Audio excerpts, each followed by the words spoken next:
People on the internet are constantly complaining about the internet and about how they wish they could go back in time. People are complaining about being an artist and needing to be a content creator as well. There seems to be a great misunderstanding. One, there's a difference between being creative and feeling creative. A lot of the nostalgia that people have nowadays, oh, back before the internet, back before, social media, back before people had an addiction to their phones, they have this moral panic around their consumption habits, and everyone's constantly talking about how you'd be better off if you were not on social media, and yet they talk about this and do this on social media. The fascinating thing about that is that you never stop being a creative person just because you're not creating in the scope or in the realm or in the world of what you're naming as a creative practice. Being in the world is a creative act.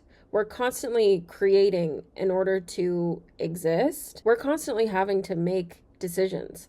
And that's a form of creativity, is how you make your decisions and your decision-making process. Food and what you eat and what you wear, all of these things are creative processes and are creative acts. And to dismiss them as that in favor of some nostalgic utopian ideal of what it means to be a creative person is to just do yourself a blatant disservice on purpose. It doesn't make any sense. Number two, the internet is for anything. People are like, it's that damn phone or it's the internet or whatever. We often mistake how we use tools for the tool itself being bad or wrong. And also we mistake the perpetual habits that we have with these tools as bad or wrong. The internet is not your enemy, and it's also not necessarily your friend. It is a neutral tool, just like a hammer or a lamp.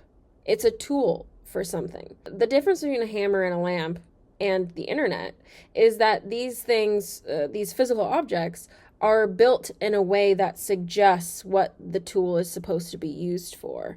But the internet is very ambiguous in the intention of its function and in the intentions for what it's meant to be used for. Because in a way, it's a kind of intelligence or a kind of technology that we still don't fully understand, and yet is accelerating at a rapid pace. That's okay. What the internet is for is whatever you decide it's for. In order for you to decide how to use a tool, it's important to explore what its different functions are. And most people don't do that. They just join whatever everyone else is doing on the internet, and that points to the greater problem in the rest of their life.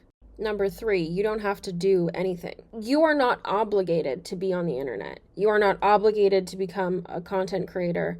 When artists make videos about how they're so annoyed that they have to be a content creator to be an artist, has anyone told them that there were artists that existed before the internet?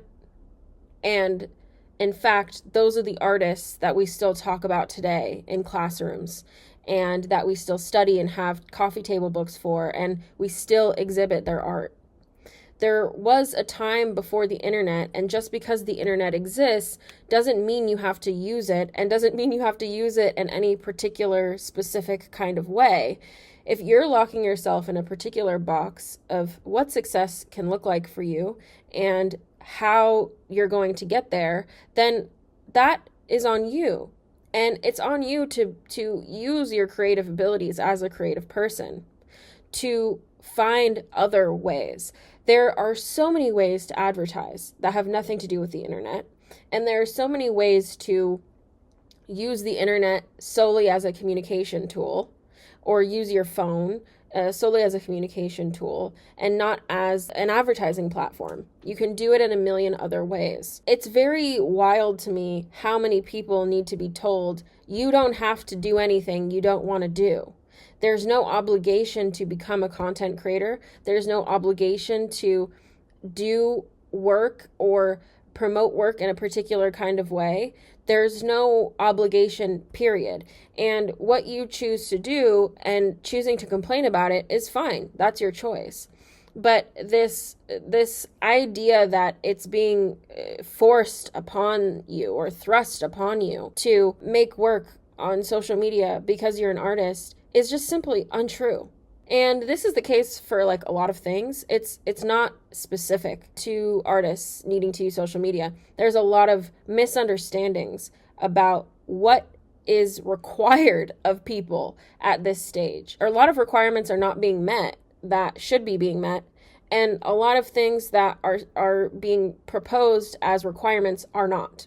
I just had to make this very, very serious, very, very, very serious video to impress upon you the importance of your choice, the reality, the truth of your autonomy, and the possibility that you can, as a creative person, look outside of the frame of the norm and what's being pushed to you or presented to you as the only way and find your own way.